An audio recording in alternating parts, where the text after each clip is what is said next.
सत्र से, क्योंकि आपको पता है सोमवार से शुक्रवार तक सत्र चलता है और शुक्रवार को दोपहर बाद हमारी छुट्टी होती है। तो सीधा संसद से जैसे ही छुट्टी हुई, क्योंकि आपसे बात हुई थी, आपने बुलाया था, तो देश की संसद से सीधा आपके बीच में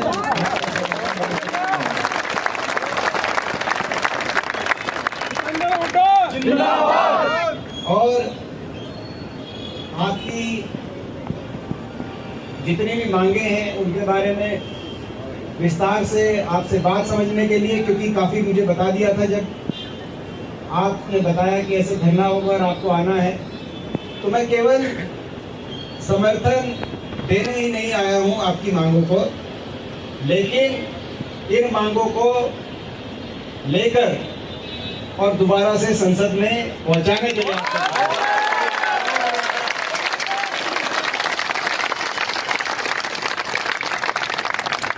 और इसमें कोई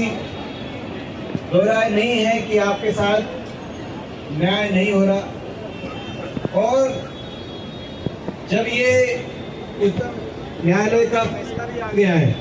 उच्चतम न्यायालय का फैसला भी आ गया आपके हक में कि रेगुलराइज होना चाहिए, एरियर तक की बात भी आई, लेकिन उस पर अमल नहीं किया जा रहा दिल्ली विश्वविद्यालय में। ये विश्वविद्यालय ऐसा विश्वविद्यालय है, हम सबको गर्व है इस विश्वविद्यालय में, देश का एक ऐसा विश्वविद्यालय, और हम सबको तो और भी ज़्यादा गर्व है क्योंकि हम इसके स्टूडेंट रहे हैं। और क्योंकि मैं कैंपस लॉ सेंटर से पढ़ा हूँ, तो जहाँ आपका धरना है वहाँ पे पड़ोस में आप धरना भी देते हैं। और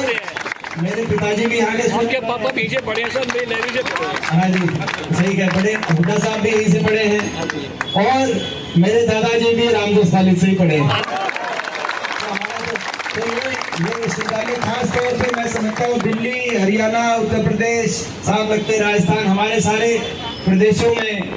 शायद ही कोई परिवार हो जिसका कुछ ना कुछ जुड़ाव इस विद्यालय में नहीं। और आप सब भी अगर पृष्ठभूमि में जाएंगे तो कोई दिल्ली का, कोई हरियाणा का, कोई यूपी का, कोई आसपास के, तो सभी हमारे ये एक देश की शान है विश्वविद्यालय। और यहाँ की प्रैक्टिसेस बेस्ट प्रैक्टिसेस होनी चाहिए।